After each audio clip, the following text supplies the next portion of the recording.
Hello అండి, welcome to బేబకాలాక్స్కి. ఇవాళ మనం ఏం మాట్లాడుకుంటున్నాం అంటే, ఇవాళ మంచి మాట మాట్లాడుతున్నాం. ఆడవాళ్ళ గురించి కొన్ని చిట్కాలండి. ఆడవాళ్ళు 60లో 50లో కనిపించడం, 50లో 40లో కనిపించడం, ఎలా చేస్తే ఏమిటి చేస్తే వస్తారు, ఏమిటి చెయ్యాలి మనం, ఇలా కొన్ని చిట్కాలు పాటిస్తూ ఏవి పాటిస్తామో, మానసికంగా ఎలా ఉండాలి, ఇవన్నీ కూడా తెలుసుకుందాం. చాలామంది అంటారండి, 50 ఏళ్ళు దాటినేయించను, ఇంకేముంది మీరు 60 పడిలో పడ్డారు, ఇంకా మీరు రెస్ట్ తీసుకోండి, మీరు ఇలా నడవండి, ఇలా తినండి, ఇలా కూర్చోండి, రకరకాల మన పిల్లలు చెప్తారు, బయట వాళ్ళు చెప్తారు. అందరి దృష్టిలో మనం ఏంటంటే అప్పుడు ఎంతో పెద్దవాళ్ళం అయిపోయినట్టు అనిపిస్తుంది. కానీ అసలు మన జీవితం మొదలయ్యేదే 50 తర్వాతేనండి. పిల్లలు వెళ్ళిపోయిన తర్వాత, పిల్లలు పెద్దవాళ్ళే, వాళ్ళు సెటిల్ అయిపోయిన తర్వాత మనం కోసం బతికేది ఆఫ్టర్ 50 అనమాట. ఏ ఆడవాళ్ళైనా, మగవాళ్ళకు కూడా మ్యాక్సిమం రిటైర్ అయ్యాకనుకోండి, ఆడవాళ్ళకి మట్టుకు ముఖ్యంగాను ఆఫ్టర్ 50 మన కోసం మనం బతకాల్సి వస్తుంది. అంతేగాని ఇన్నాళ్ళు ఏంటంటే చిన్నప్పటి నుంచి పిల్లలకి చేసామా, భర్తకి ముందు చిన్నప్పుడేమో అమ్మా నాన్న దగ్గర పెరిగాం, ఏదో పెరిగేసాం. తర్వాత పెళ్ళే వచ్చాము, భర్త అత్తవారింట్లోని, తర్వాత పిల్లలు, ఏదో ఒక బాధ్యత వెంటాడుతూనే ఉంటుంది. ఇప్పుడు మనకి ఏంటంటే 50 తర్వాత అన్నీ ఎక్కడ వాళ్ళు అక్కడ సెటిల్ అయిపోతే మనం ఫ్రీ అవుతాం. ఇప్పుడు మన కోసం మనం ఏం చేసుకోవాలి. అలాగని ఇప్పుడు కొంతమంది చూడండి 40 ఏళ్ళలోనే చాలా పెద్దవాళ్ళ కనిపిస్తూ ఉంటారు. ఎందుకు అంటే వాళ్ళు ఎందుకు అలా కనిపిస్తున్నారు, అది వాళ్ళు చేసుకుందే. అయితే వాళ్ళు ఏం చేసుకున్నారు, ఎందుకు అలా కనిపిస్తున్నారు, ఇవన్నీ కూడా తెలుసుకుందాం. సింపుల్గా కొన్ని టిప్స్ పాటిద్దాం. ఫాలో అవ్వండి. నేను చెప్పిన ఫాలో అయ్యి ఎలాగ, నన్ను చూశారు కదా మీరు అందరు వీడియోలని, దీన్ని బట్టి మీరు ఆలోచించుకోండి. ఆ టిప్స్ ఫాలో అయ్యామనుకోండి, మనం ఎలా ఉంటామో తెలుస్తుంది. మీకు కూడా పాటించి చూసిన తర్వాత, దాని యొక్క రిజల్ట్ చూసిన తర్వాత మీకు తెలుస్తుంది. చలో అయితే వీడియోలోకి వెల్కమ్ అండి. చెప్పాను కదా 60లో 50లా కనిపించాలి అంటే డైట్. ఫస్ట్ మనం తీసుకోవాల్సిన డైట్ ఎలా తీసుకోవాలి ఏంటి తెలుసుకుందాం. ఫైబర్ ఉన్నది, ప్రోటీన్స్ ఉన్నది, అంటే రోజు వారానికి ఒకసారి ఆకుకూరలు ఏమైనా తినడం. ఫైబర్ అంటే మీ అందరికీ తెలిసింది కదా, చిక్కుడుకాయలు, బీన్స్, ఇలా రకరకాల స్వీట్ కార్న్స్, ఇలాంటివన్నీ తింటుంటే కూడా ఫైబర్ ఎక్కువ ఉంటాయి. ఫైబర్ ఏమున్నాయో అందరికీ ఐడియా ఉంటుంది. అలా ఫైబర్ ఉన్నవి. ఇలా మనం తీసుకునే హెల్దీ ఫుడ్ మీద మన బాడీ స్ట్రక్చర్ కూడా ఆధారపడి ఉంటుంది. మొదటిది. రెండోది ఏంటంటే మనం అతిగా తినకూడదు, అతిగా డైట్ చేయకూడదు. రెండు కూడా బ్యాలెన్స్డ్గానే ఉండాలి. ఎందుకంటే అతిగా తినేసాం అనుకోండి, ఒబిసిటీ.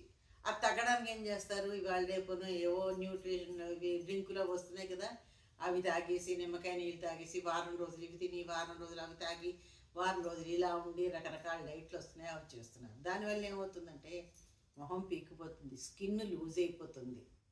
అంటే ఏజ్తో వచ్చే స్కిన్ లూజ్ వేరు, లావుగా ఉండి సన్నబడిపోదామని చేసిన వాళ్ళు ఏంటి, స్కిన్ లూజ్ అవుతుంది, మొహంలో గ్లో తగ్గిపోతుంది. అలా చేస్తాను. మీరు బ్యాలెన్స్డ్గా ఎప్పుడు లిమిట్గాను, నేను ఎప్పుడు చెప్తేది ఏంటంటే మీరు ఏం తిన్నా మరి కొంచెం కడుపులో పడుతుంది అన్నప్పుడు మనం మానేయాలి. ఇంకో పిడికట్ తింటే కానీ మన కడుపు నిండదు అనుకున్నప్పుడు మనం మానేసామనుకోండి, ఆటోమేటిక్గా మన బాడీ మనకి బ్యాలెన్స్గా ఉంటుంది. అయితే ఒబిసిటీ వచ్చేస్తుంది. ఒకసారి లావు అవుతే తగ్గడం చాలా కష్టం అండి. పెంచడం ఎంత సులువో, తగ్గడం అంత కష్టం అన్నమాట.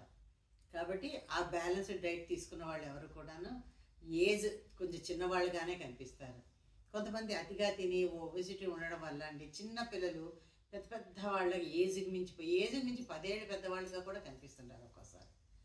అందుకు ఫస్ట్ మనం పాటించాల్సిందండి బ్యాలెన్స్డ్ డైట్. ప్రోటీన్స్, విటమిన్స్ అన్నీ ఉన్న డైట్ జాగ్రత్తగా బ్యాలెన్స్ చేసుకుంటూ, అలాగని ఉపవాసాలు ఉండిపోయి లేకపోతే ఇవి తిని అవి తిని కాదండి. మీరు తినే భోజనం రోజు అన్నం తినండి. నేనైతే రోజు అన్నం తింటాను, పొద్దున రాత్రి ఏదో ఒకటి తింటాను. కానీ అది తినేది లిమిట్గా తింటాను. లిమిట్గా తినే నేను చేసుకునే వంటలు కూడా వెజిటేరియన్స్ కాబట్టి చాలా చూసుకొని వండుతాను. నేను ఎప్పుడు చెప్తాను, కాంబినేషన్స్గా వండుతాను వంట కూడా. ఒక పులుపు, ఒక కారం, చప్పన, అలా వండుకుంటూ ఉంటాం. అన్నీ పుల్లగా, కొంతమంది అన్నీ కారంగా, అలాగే తినకండి. 3 రకాలు విడిసిన బాడీలో ఆటోమేటిక్గా బ్యాలెన్స్ వస్తుంది మనకి. ఒకే రకం ఎప్పుడు కారాలే తింటాం, తీపి తినం, చప్పని తినం అనకుండా 3 రకాలు బ్యాలెన్స్డ్గా తినడం నేర్చుకుంటే చాలా బాగుంటుంది. పెరుగు కంపల్సరీగా తినండి. మజ్జిగో పెరుగో కంపల్సరీగా తినండి. ఎవరైనా మాకు లాస్ట్లో పెరుగు అన్నమో మజ్జిగనో తిందాం అనమాట. దానివల్ల అంటే బాడీలో చాలా చాలా మార్పు వస్తుందండి. మీరు తిని చూడండి. నేను చెప్తున్నాను కదా, 21 రోజో 41 రోజో టైం పెట్టుకోండి. రోజు పెరుగన్నం తిని చూడండి లాస్ట్లోని, మీకు ఎంత బాడీలో చేంజ్ వస్తుందని. పెరుగన్నం తినకుండా ఉన్నప్పుడు స్కిన్ డ్రై అయిపోయినట్టు, విటమిన్స్ లోపించి అదో రకంగా స్కిన్ డల్గా కనిపిస్తుంది. పెరుగన్నం తిన్న తర్వాత స్కిన్ చాలా షైనీగాను, ఫేస్లో కూడా గ్లో అది వస్తుంది. నెక్స్ట్ది ఏంటంటే తర్వాత స్ట్రెస్. ఊరికి అన్నిటికీ టెన్షన్ తీసుకోవడం, అన్నిటికీ బెంగ పెట్టేసుకోవడం, అయ్యో ఇది ఎలా అవుతుందో అది ఎలా అవుతుందో బ్రెయిన్లో అలా ఆలోచనలు తిరుగుతుంటాయి అనుకోండి. ఆ ఎఫెక్ట్ అంతా ముందు ఫేస్ మీదే, స్కిన్ మీదే పడుతుంది, మన బాడీ మీద పడుతుంది. ఆలోచించి మనం ఏం చేయలేము అంటే మాకు వస్తాయి, అందరికీ వస్తాయి ఆలోచనలు, అందరికీ సమస్యలు వస్తాయి. కానీ దాని నుంచి బయటపడే మార్గాలు చూడాలి. వీలైతే ఆలోచనలు ఏంటంటే ఆ సమస్యని పరిష్కారం చేసుకోగలమంటే చేసేసుకోండి ఆలోచించి. లేదు మీరు ఎవరితోటన్నా చెప్పి సలహా అడగండి, నాకు ఈ సమస్య ఉంది, ఎలా పరిష్కారం చేసుకోవాలి, అలా చేసుకోండి. లేదు మీరు అలా కాలేదు, మీకు చేసుకోలేపారు అయితే దాన్ని వదిలియడమే.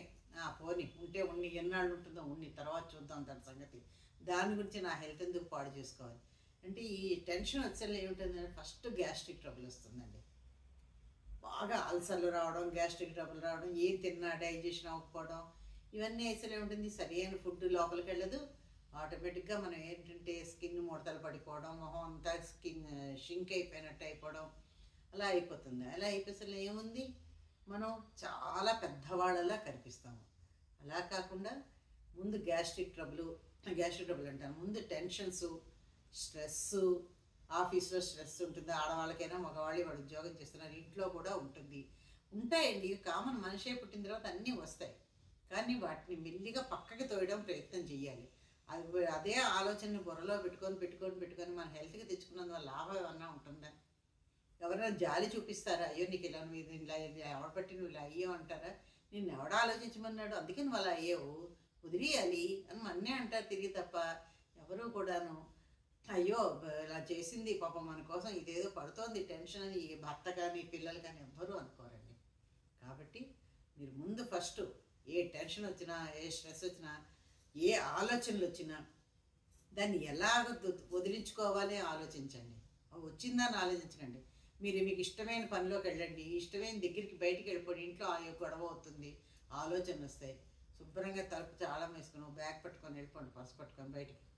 మీకు ఇష్టమైన దగ్గరికి వెళ్ళండి, ఒక పార్కులో కూర్చోండి, లేదంటే గుడికి వెళ్ళి కూర్చోండి, లేదా ఏ ఫ్రెండ్ దగ్గరికి వెళ్తే మనసుకి హాయిగా ఉంటుందో ఆ ఫ్రెండ్ దగ్గరికి వెళ్ళి కూర్చోండి, లేదా కజిన్స్ కొంతమంది ఉంటారు వాళ్ళ దగ్గరికి వెళ్ళి కూర్చోండి. ఎవరి దగ్గర వాళ్ళ దగ్గర వెళ్ళి కూర్చొని అప్పుడు ఏంటి అవుతుందంటే ఆ టాపిక్ ఉండదు కదా, మన ఇంట్లో ఉన్న కూడా వాళ్ళకి తెలియదు, మనం చెప్పొద్దు కూడా. అప్పుడు ఆ టైంలో అసలు చెప్పకుండా మామూలుగా జనరల్గా మాట్లాడుతుంటే ఆటోమేటిక్గా మన మైండ్ నుంచి కూడా స్ట్రెస్ వెళ్ళిపోతుంది, జనరల్ టాపిక్లోకి వెళ్తాం, మనం కూడా చాలా ఫ్రీగా ఉండగలుగుతాము. అది తర్వాత నిద్ర అనేది చాలా అవసరం అండి. మనిషికి 6 నుంచి 8 గంటల పడుకోవాలి కనీసం అంటారు. నిజంగా నిద్ర లేకపోతే మటుకు ఆ మర్నాడు మొహం ఎలా ఉంటుందంటే, మన ఒళ్ళు ముందు రోజు రాత్రికి రాత్రి నిద్ర లేకపోతే ముందు రోజు మర్నాడు పొద్దునకి చాలా తేడా కనిపిస్తుంది. మన మొహం మనం అద్దంలో చూసుకుంటేనే మనకు తెలుస్తుంటుంది, అంతలా ఉంటుంది అన్నమాట. కాబట్టి ఫస్ట్ నిద్ర అంటే మనం కూడా టైం మెయింటైన్ చేయాలండి. రోజు కూడా ఇప్పుడు అన్నం కూడాను చెప్పాను కదా, ఫుడ్ కూడాను టైం టు టైం మెయింటైన్ చేయాలి. మీరు అన్నీ టైం ఫిక్స్డ్గా పెట్టుకుని ఆ టైంలోనే ఒక పావు గంట అరగంట ఇటు అటు అయినా పర్లేదు, కానీ టైం టు టైం మెయింటైన్ చేస్తూను చక్కగా ఆ టైంకి తింటే ఆటోమేటిక్గా హెల్త్ బాగుంటుంది, మనది బాగుంటుంది.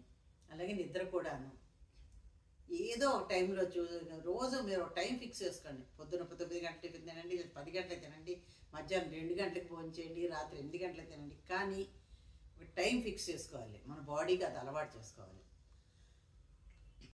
ఆ నిద్ర వల్ల మనలోని ముందు స్ట్రెస్ తగ్గుతుంది, టెన్షన్స్ తగ్గుతాయి, నిద్రలో ఆలోచనలన్నీ ఫటాఫంచలైపోతాయి.